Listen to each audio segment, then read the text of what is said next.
1/4 भाग फूलदान के लिए हो गया। 1/6 भाग पुत्र के लिए हो गया। 1/18 भाग पुत्री, तो यहाँ लिख देंगे पुत्री के लिए फूलों की संख्या। तो कितना हो जाएगा, यक्स गुणे 1/18 करते हैं, ये हो गया। फिर यहाँ लिखिए, इसके बाद कह रहा अपनी पुत्री को 1/18 भाग तथा शेष एक फूल अपनी पत्नी को देता है। तो इसका मतलब है कि अब यहाँ लिख देंगे, अब इसको लगाएंगे तो यहाँ लिख देंगे प्रश्नानुसार। तो हमने फूलों की कुल संख्या कितनी माना था, तो यक्स, तो यक्स चुनी गई फूलों की संख्या यक्स थी, और एक फूल जो बच जाता है वो अपनी पत्नी को देता है। तो इसका मतलब है यक्स किसके बराबर होगा, हम लिख देंगे x/2 plus x/4 plus x/6 plus x/18 plus 1, क्योंकि एक शेष बच जाता है, यहाँ 1/1 लिख सकते हैं। अब इसका सबका एलसीएम निकाल लें, तो इसका एलसीएम कितना हो जाएगा, 36 लिख सकते हैं। इसका एलसीएम 36 आएगा। अब 2 से इसमें भाग दे देंगे तो ये आ जाएगा, 18 दूनी 36 होता है, तो 18x ये हो गया, प्लस 4 से काटेंगे तो 4 9 36 9x, 4 6 36 6x, 18 दूना 36 2x,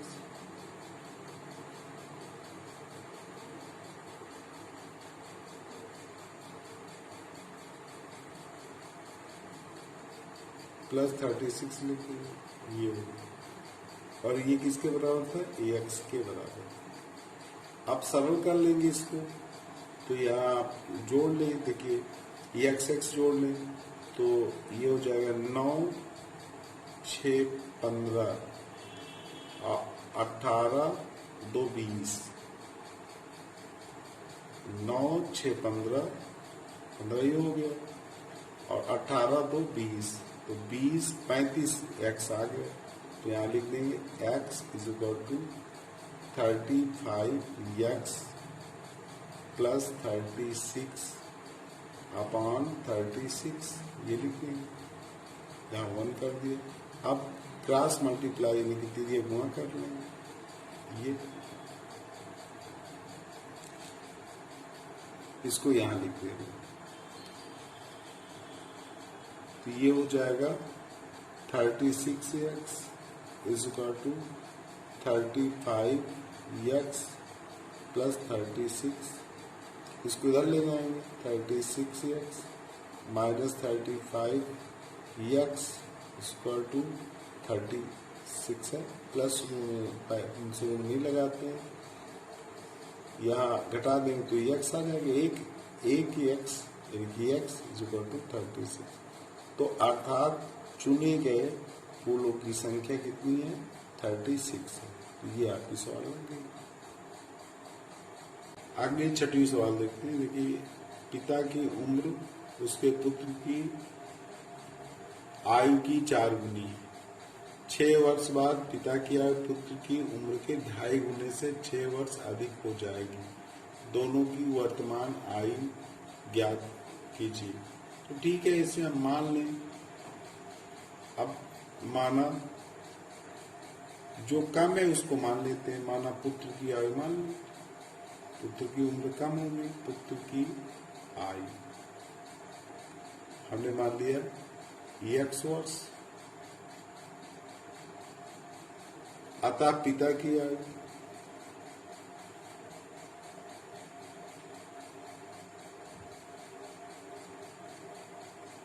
कितनी हो जाएगी, 4 गुनी। तो 4 से गुना कर देंगे, 4x हो जाएगा। अब क्या कह रहा है कि 6 वर्ष बाद, तो 6 वर्ष बाद 6 वर्ष बाद पिता की आयु,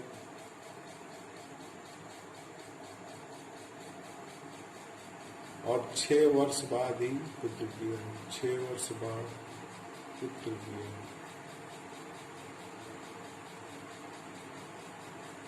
तो 6 वर्ष बाद पहले पिता की आयु है, तो पिता की आयु 4x है, तो 4x + 6 हो जाएगा।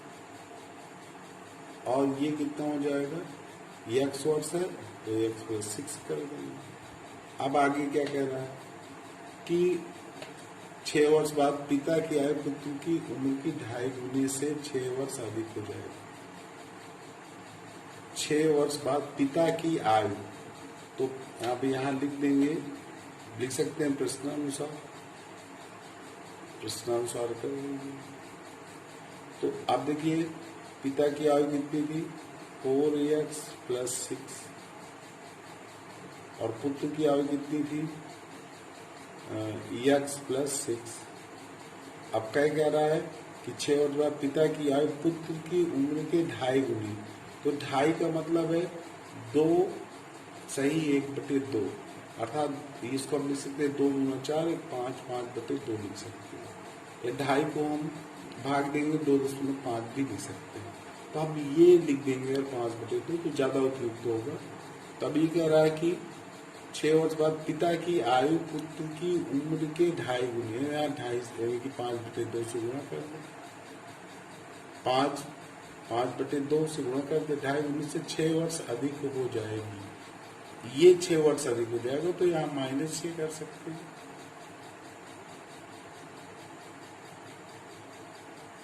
अब इसी को हल कर लेंगे, इम्प्लाइज z, यहाँ लिखेंगे 4x + 6 और ये -6 ब्रैकेट खोल दिए, इक्वल टू, अब ये हो जाएगा, इसको पहले लिख दिया 5/2 x + 6 कर दिया।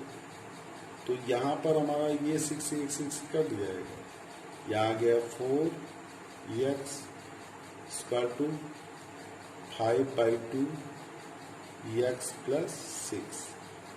अब तीरे गुणा कर दें, यहाँ 1 लिख दिया तो इसका गुणा इससे हो जाएगा, इसका गुणा इससे हो जाएगा, तो यहाँ गुणा कर दे 8x आ जाएगा। यहाँ लिख दे रहे हैं 8x से लिख दिया, गुणा किया तो 8x और = 5 × कितना था, x + 6 ये था, 8x = 5x + 30 आ जाएगा। 8x - 5 है, 75 कर दिया, 30 हो गया। तो ये आ जाएगा 3x, घटाएंगे तो 8 + 5 गया 3, 30। इसलिए x = कितना हो जाएगा, 30/3, तो कितना आ गया, 10 वर्ष। तो इसका मतलब है 10 वर्ष किसकी उम्र आई, x यानी कि पुत्र की आई। पिता की उम्र कितनी हो जाएगी, 4 × 10 यानी कि 40 वर्ष। अगली सवाल देखते हैं। एक समांतर चतुर्भुज की एक भुजा 2x - 1 सेंटीमीटर तथा उसके सामने की भुजा 4x - 6 सेंटीमीटर है, भुजा की माप है। तो समांतर चतुर्भुज की सम्मुख भुजाएं बराबर होती है। ये मान लीजिए हमने समांतर चतुर्भुज दिखा दी, ये A, B, C, D, चाहे जो भुजा मान लीजिए एक भुजा ये 2x - 1 दिखा दिया हमने, और दूसरी करा है उसके सामने की भुजा ये 4x - 6 सेंटीमीटर ये दिखा दिया। अब क्या रहा है, कह रहा है कि भुजा की माप पूछा है, तो यहाँ लिख दो, यहाँ लिखना पड़ेगा समांतर चतुर्भुज में। अब भुजाएं दिखा दीजिए। अब जो आपने चित्र बनाया उसके अकॉर्डिंग हम AB = हम CD दिखा सकते हैं तथा AD = BC दिखा सकते हैं। अब इसका मतलब क्या हुआ, अब हमें जो मालूम है, देखिए ये दोनों भुजाएं मालूम है तो यही दिखा देंगे। AB यहाँ लिख दे AB = CB, तो AB का मान कितना दिया है, 2x - 1, और CD कितना दिया है, 4x - 6। अब 75 लगा लीजिए, तो यहाँ लिखेंगे 2x माइनस 4x, कोई जरूरी नहीं है, हम इसी को ले आएगा, इक्वल टू -6 + 1 हो जाएगा। फर्क क्या आएगा कि इधर भाई बड़ी संख्या का चिन्ह लगाते हैं तो यहाँ 4 में से 2 घटेगा, 2 ही आएगा, लेकिन -2 आएगा। यहाँ लिख दें हम, यहाँ लिखेंगे -2x इक्वल टू, इस तरह ये माइनस पे प्लस पे तो -5 आएगा। यहाँ हो जाएगा माइनस से माइनस काट दीजिए, तो ये x इक्वल टू 5/2, ये आगे 5/2 हम आगे लिख देंगे। x की वैल्यू आई कितने सेंटीमीटर। अब हम मान रखते हैं भुजाएं, तो भुजा पूछ रहा है तो यहाँ लिख दो AB बराबर, और क्या कौन सी भुजा थी, CD बराबर, दोनों बराबर है चाहे जिससे मान लीजिए। तो 2x - 1, तो इसमें रखते हैं तो 2 इंटू यहाँ लिखेंगे 5/2 -1, तो ये 2 से 2 कट जाएगा, 5 - 1 आ गया, अर्थात कितना आ जाएगा 4 सेंटीमीटर। तो एक भुजा 4 सेंटीमीटर। दूसरी देख लीजिए, दोनों बराबर आना चाहिए, तो 4x और कितना था -6, दूसरी भुजा CD, तो 4 इंटू कितना लिखेंगे 5/2 -6, ये इससे काट देंगे, 2 दूना 4, 5 दूना 10, तो 10 - 6, देखिए ये भी 4 सेंटीमीटर है।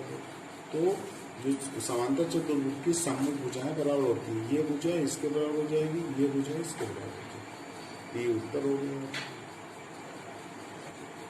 अगली सवाल देखते हैं। एक व्यक्ति साइकिल से 4x + 1 किलोमीटर की दूरी 5 घंटे में तय करता है। यदि उसकी चाल x - 2 किलोमीटर प्रति घंटा हो तो तय की गई दूरी ज्ञात कीजिए। तो देखिए फार्मूला होता है हमारा, चाल कितना हो जाए, चाल बराबर दूरी बटे समय, ये लिख दिया हमने। और निकालना क्या है हमें, तय की गई दूरी, तो यहीं पर लिख देंगे दूरी इक्वल टू क्या हो जाएगा, चाल गुने समय, ये लिख दिया हमने। तो अब इसमें हमें क्या मालूम है, चाल मालूम है, दूरी मालूम है, समय दूरी कितनी दिया है, चाल दिया x - 2, 5 घंटे में इतने किलोमीटर दूरी, तो ये लिख देंगे 4x + 1 किलोमीटर। चाल कितनी है, x - 2 है, समय कितना लगता है उसको 5 घंटे, ये कर देंगे, इसी को हल कर लेंगे समीकरण को। तो ये 4x + 1 इक्वल टू 5x - 10 कर देंगे। अब 4x - 5x ऐसे कर दिए, ये -10 है, ये -1 हो जाएगा, यहाँ पर लगा देंगे आगे, इम्प्लाइज दैट ये -x आ जाएगा, ये -11 हो जाएगा, माइनस से माइनस कर दिया, तो ये x equal to 11 km, 11 kilometre चली गई दूरी। हाँ, तो ये x का मान आया है। अब दूरी कितनी है, दूरी आपकी है 4x + 1, तो यहाँ लिख देंगे चली गई दूरी, ये तो यहाँ लिखेंगे 4x + 1 है, तो यहाँ लिखेंगे 4 इंटू x की वैल्यू कितनी है 11 + 1, तो ये कितना हो जाएगा 44 + 1 कितना हो जाएगा 45, ये x का मान है, x की वैल्यू आई थी और चली गई दूरी ऐसे। आज के लिए बस इतना ही, राधे राधे।